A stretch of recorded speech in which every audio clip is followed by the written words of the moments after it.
mboɗo yetta Allah joomam joom kala hunde mo fittandu am e arsukam goni e tamande mum.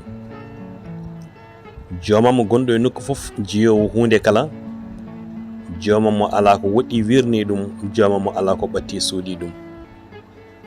Mi yettima an joomiraɗo jeyɗo kala hunde, mi yetti geno joom ñeeñal tagɗo jurum rokki en peeral.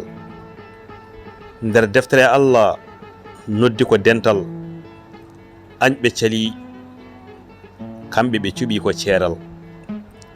L'islam diina jam o yeyni ko kawral, nulaaɓe cupta e nulal, geno soppi sappi, geno sabbi sappi ko ñene darga, o sabbi ko ñene ummital, jamnoɓe ma naat e aljanna beldal, ɓen salinoɓe canɗo lini maɓe lebte ɓe naata e jeygal.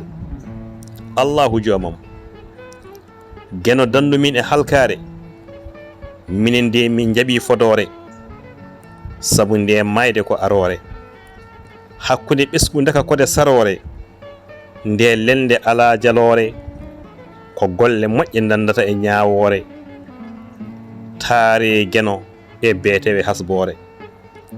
Allahu joomam, ñene tottami ɓatake ñawami, joomam ñaguimama yataw ko aljanna nawami, min e kala julɗo mo holonoki tawde belade aduna min poolano, tawde woni aduna e lakara ko ma liggane, feere ala hay goto dottanaka walla hay goto anda mande yahata, kono enen laaɓi kam joomum ko duttotoɗo.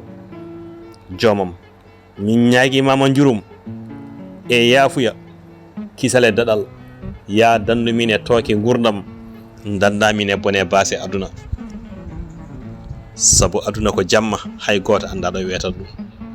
Ya wurno amin e diina ma l'islam, ya war amin e diina ma l'islam, ya ummitin amin e diina ma l'islam. Bandiraɓe tedduɓe, enen fof en mbi amin. Yo Allah waɗan min jam, o ñifana min iblisuji dogoji hakkude julɓe julɓe, o danda min e tooke gurdam.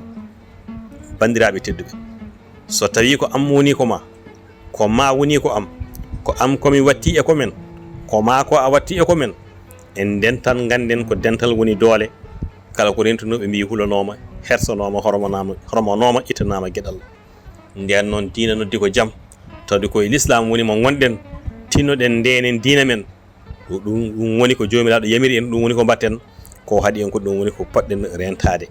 Sabu bandiraɓe tedduɓe, kala mo rewi Allah ha hooli ko aljanna fayi, so renaki bandiraɓe tedduɓe, ma gofol tokosol walla mawgol ma ar woppitinamo jomiraɗo.